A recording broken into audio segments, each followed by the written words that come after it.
Hey gang, Akil Stokes here. I want to pop in real quick and share with you one of the ideas that really has been on our radar for the better part of a few weeks, but finally triggered into the next stage today, meaning that in most cases when we do our analysis, we're doing our analysis well in advance, right? We have this process: identify, predict, decide, execute, where we identify what the market is doing, where price is at.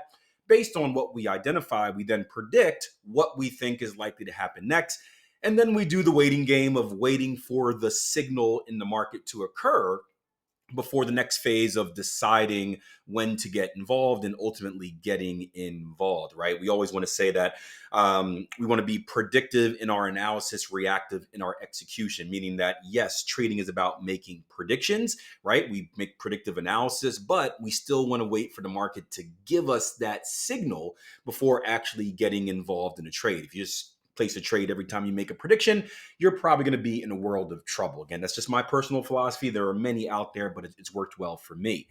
And what we have here on the Canada yen, I'm going to erase this a little bit, is basically a bullish breakout to the upside.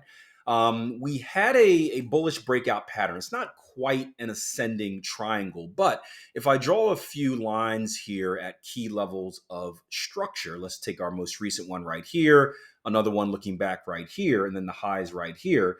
You can see that we had tested this previous level of structure a few times recently. Again, it's not technically going to be an ascending triangle because this high didn't make it all the way to the high, but the test right there confirmed that this level of previous structure resistance right here, this top green line, was a key level of structure. Now, what we added to that was some other clues in the market. So the fact that price has been holding at equal highs that are above, again, our two previous levels of structure. We've also been making higher lows, right? So the buying pressure has continued to increase, or rather, I should say the selling pressure has continued to decrease. And what I mean by that is this, right?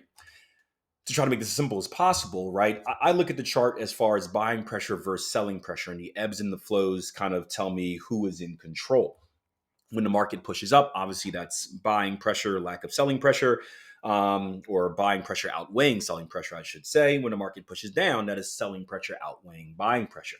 So when the market retraces, as in these three times, and really before it as well, what it tells me is that the sellers are in control, right? They're able to push it down, but that push is getting weaker and weaker each time, right?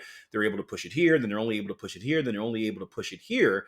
And eventually, as that continues to get weaker and the buying pressure continues to hold it off at this top level, it shows that the balance is, in many cases, on the buying side.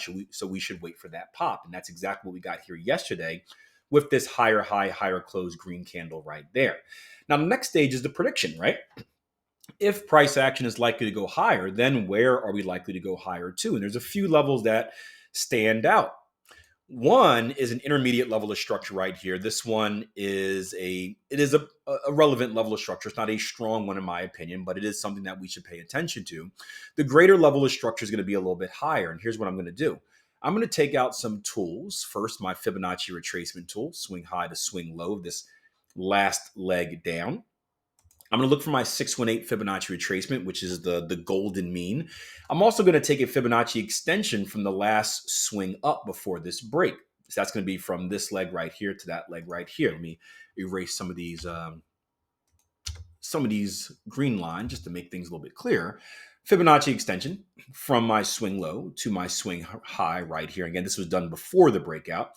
And we'll notice that my 618 Fibonacci retracement, or excuse me, my 1618, sorry guys, just came in from a run, so the mind is a little cloudy. My 1618 Fibonacci extension is at the same level as my 618 Fibonacci retracement. So we have both of the golden means, the golden mean and the inverse golden mean, lining up at the same area.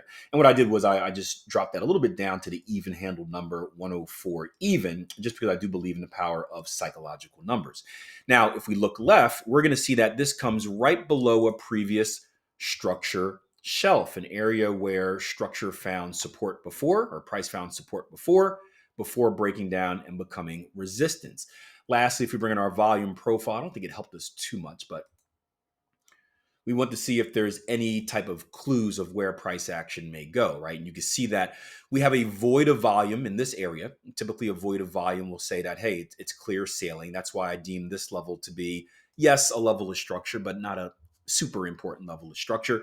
And we could see a spike at this level, with our greatest spike being a little bit higher at 105.55s. Now, me personally, I am a risk averse trader. Something that I have been using the volume for is to help pinpoint opportunities, whether entries if I'm looking to get in a trade, or exits if I'm looking to get out of a trade, when things are kind of messy and all over the place. But in this scenario, I can clearly identify this as a key level of structure.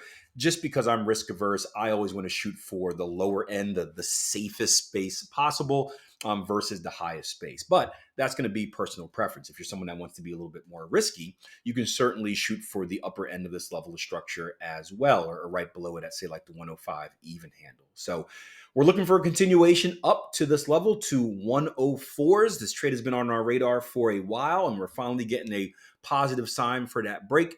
If you have any questions or comments, please leave it in the comment section below. I do read each and every one of them, and I will respond. Also, if you get a chance, support this video by hitting that like button or that rocket ship if you're listening or watching over on TradingView.